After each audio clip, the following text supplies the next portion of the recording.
एक छोटे से गांव के बाहर मिट्टी का एक बहुत ही छोटा सा घर था। घर की दीवारें मिट्टी की थीं और छत पुरानी खपरेल की। बारिश में छत से पानी टपकता और गर्मियों में घर तंदूर की तरह गर्म हो जाता था। इसी घर में कैलाश अपनी पत्नी गंगा के साथ रहता था। कैलाश गरीब जरूर था, लेकिन मेहनती और ईमानदार इंसान था। सुबह का समय था। गंगा चूल्हे पर रोटी बना रही थी और कैलाश अपनी पुरानी कमीज पहनकर मजदूरी पर जाने की तैयारी कर रहा था। कैलाश, जरा सुनो। हाँ गंगा, बोलो। घर में बस 2 रोटियों का आटा बचा है, तेल भी खत्म होने वाला है। तुम चिंता मत करो, आज ठाकुर के खेत में मजदूरी मिल जाएगी। शाम को आते समय आटा, तेल और थोड़ी सब्जी ले आऊंगा। तुम रोज मेहनत करते हो कैलाश, लेकिन हमारी हालत बदल ही नहीं रही। एक दिन जरूर बदलेगी, कब?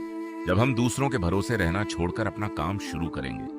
अपना काम? लेकिन हमारे पास पैसे कहाँ हैं? पैसे कम हैं, लेकिन हिम्मत तो है। बस यही हिम्मत कभी मत छोड़ना। कैलाश मुस्कुराया और मजदूरी के लिए घर से निकल गया। उसे क्या पता था कि उसकी जिंदगी बहुत जल्द बदलने वाली थी। कैलाश गांव की पगडंडी से होकर खेत की तरफ जा रहा था। तभी सामने से उसका बड़ा भाई धनराज घोड़े पर बैठा हुआ आता दिखाई दिया। धनराज गांव का सबसे अमीर आदमी था। उसके पास बड़ी हवेली, बहुत सारे खेत और कई नौकर थे। धनराज ने कैलाश को देखा और घोड़ा रोक दिया। अरे कैलाश, कहाँ जा रहा है? मजदूरी करने जा रहा हूं भैया। अभी तक मजदूरी ही कर रहा है। हाँ भैया, मेहनत करने में शर्म कैसी? शर्म मेहनत में नहीं है, लेकिन तेरी हालत देखकर तो लगता है कि मेहनत का कोई फायदा नहीं हुआ। फायदा धीरे धीरे होता है भैया।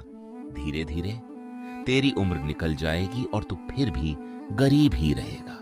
गरीबी हमेशा नहीं रहती भैया। अच्छा, तो कब बनेगा तू अमीर? जिस दिन मौका मिला उसी दिन से कोशिश शुरू कर दूंगा। हाँ हाँ हाँ, मौका? तेरे पास तो अपना घर तक नहीं है, मिट्टी की झोपड़ी में रहता है और अमीर बनने के सपने देखता है। सपना गरीब भी देख सकता है भैया, सपने देखने से पेट नहीं भरता। सही कहा भैया, इसलिए सपना देखने के साथ मेहनत भी करूंगा। धनराज हंसता हुआ आगे निकल गया। कैलाश ने उसकी बात का बुरा तो माना, लेकिन उसने हार नहीं मानी। शाम को कैलाश मजदूरी करके घर लौटा। उसके चेहरे पर थकान थी। आ गए? हाँ। आज कितने पैसे मिले? 200 रुपए। बस? हाँ, लेकिन आज मैंने एक फैसला किया है। क्या? अब मैं मजदूरी के साथ अपना छोटा सा काम भी शुरू करूंगा। लेकिन कौन सा काम? आज बाजार में मैंने एक आदमी को फुल्की बेचते देखा।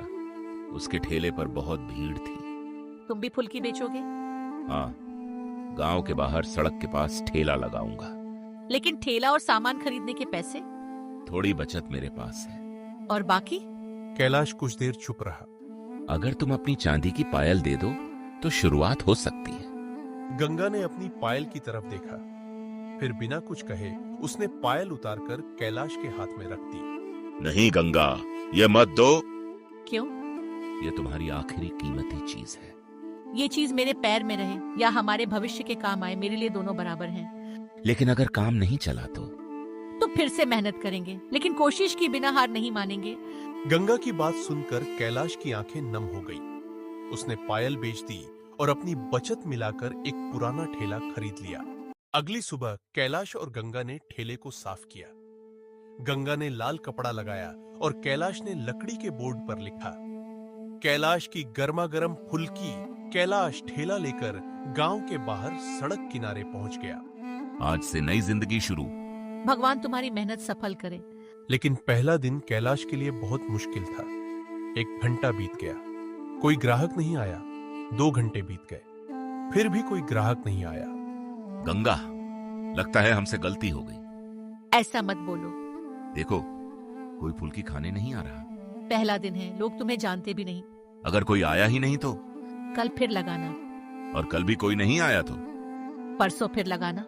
और परसों भी? जब तक ग्राहक नहीं आएंगे तब तक ठेला लगाते रहेंगे।